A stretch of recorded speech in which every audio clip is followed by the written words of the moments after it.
Aaron Gordon, and you're listening to the 3-Point Conversion.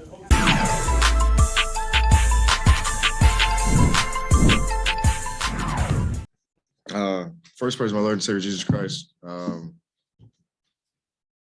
Honestly, it was our defense. We I don't know. I didn't look at the box score, but I know we made it tough on them. We know it's a team that loves to get in the paint and kick out for threes. Giannis is really talented at that. He's really good at reading defenses, and we threw a bunch of them at him. We threw some doubles at him. We went 1-on-1 solid straight up against them, put bigger bodies on them. You know, everybody that guarded him contributed. Started with Kuz, Gav, and Denny came in and closed it awesomely. So I think just making it tough on him. He's going to get his numbers. He's going to get his boards.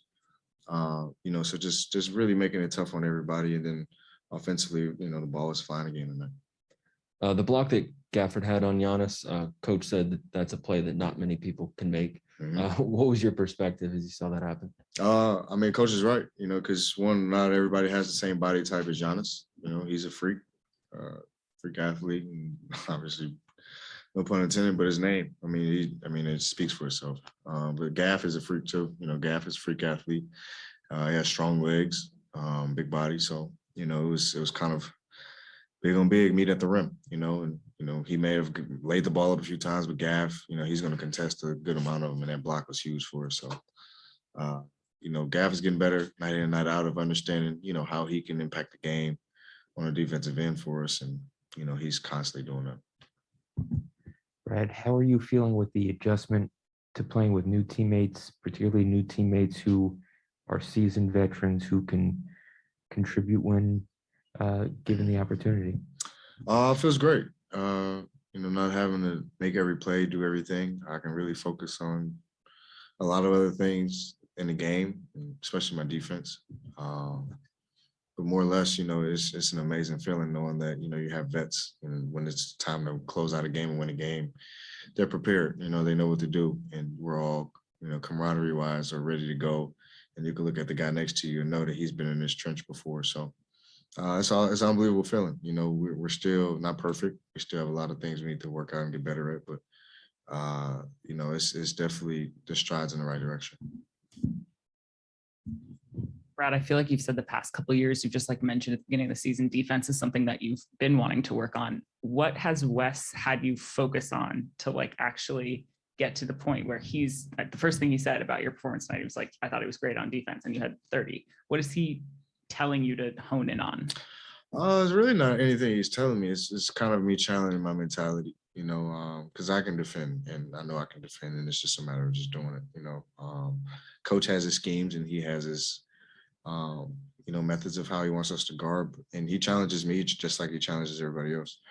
But I know I have to, at the end of the day, I still have to get in the stance, and I still have to want to defend and guard. So ultimately it's me, just getting out there and just taking that challenge, accepting those challenges, and getting into a stance and getting the job done, because we have guys who can score the ball. If it's not my night, we have guys who can score the ball. We have guys who can make plays. So, I have other areas in the game in which I can really dial into and focus and get teammates involved. We've talked to you after nights where you've had 40 points, 50 points, whatever. What is your, level of physical effort feel like after a night where maybe you don't have to score all those points, but you are playing more defense? You have help on both ends. No, are it's you still more tired. tired? It's still tiresome. People get it twisted. Playing defense is tiresome. That's very hard. It's very hard to do. And that's why it's a mental challenge, because you have to stay in the stands and stay engaged for 24 seconds, and God forbid they get offensive rebound, they get 14 more, so it's understanding that, and, how can you create an advantage for you and your teammates? Obviously, we know Giannis is a very ball dominant guy.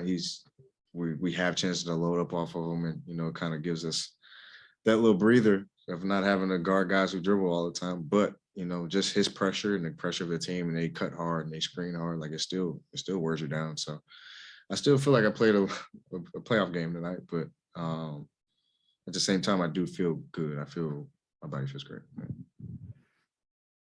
Brad, it's still early, I know, but you guys are winning in different ways pretty much every night.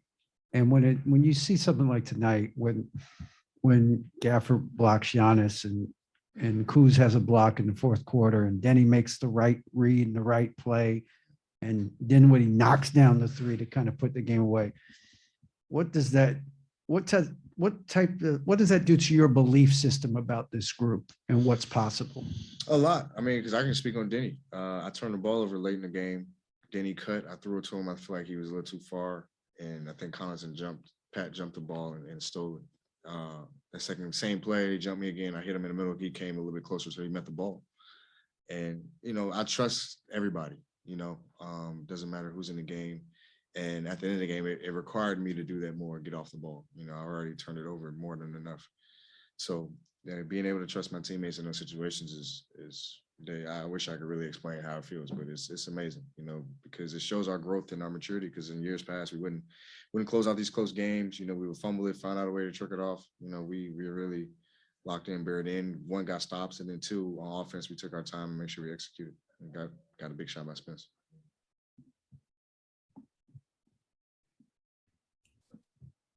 Neil?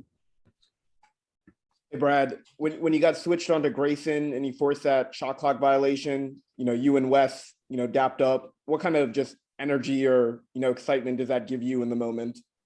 A lot, man, because Coach Wes he's very mellow. He's not too high, he's not too low. But you could tell he's engaged, he's excited, about that play. And he pushes me, and to see, I can hear him over there yelling, like, switch, get up, get into him. Don't let him shoot. Like, that motivates me to, okay, let's get a stop, and then sure enough, shot clock violation. It's just energy, when your coach is like that behind your team and he's engaged and locked in and communicating and telling everybody what to do, like, you love that, and granted, we have to do that more for ourselves on the floor and talking and communicating, not solely on him, but it's an amazing feeling to have, a coach who's that engaged and locked in and, who's excited for his team. And so you just touched on it, on the turnover, on the pass you tried to get to Denny. Is that something that you guys then talked about in the moment? Hey, come back closer to the ball, and you guys were able to take advantage like that? For sure. I mean, it's something I tell our bigs that, because I get double teamed a lot. I overthrew Gav in the first half. That was all on me. Because when I get two on me, just sit in the pocket. I'm going to throw you the ball. You're going to be wide open to make a play on the backside, and that's what Denny did. He was able to flash to the middle of the paint, and right at the elbow, free throw line extended catch, and then turn around, make a play, face the rim, look at his options, and he found Spence. So, those moments, we were able to fix it on the fly, and Denny's growth has been tremendous over the last few games. Thanks, Brad. Last question to Davidad. Hi, Brad. Davide from Italy here. You guys are 7-3 now. What do you think is making the difference? Today was daylight saving time, so I think we got an extra hour of sleep. That might have helped. But seriously, I mean, it's just our approach to the game. Having great vets, who knows what it takes to win, who are true professionals in our craft, and we really take our day-to-day serious and getting better, whether it's simple film, or, us going through drills or going through, motions of another team, so we really bear down and be locked in into what we want to accomplish through the day. We try to win every day, and I think that's where it starts. So, I think it's just our attention to detail, just how locked in we are coming into practice and shoot arounds. And then in the game, we have fun. That's when the most fun comes out. That's where everybody should embrace the next guy. And we do that. We go out and play for each other. So, like I told you earlier, it's still early. We're 7-3, but, it's definitely progress in the right direction. Thanks, Brad. That's it. Yeah.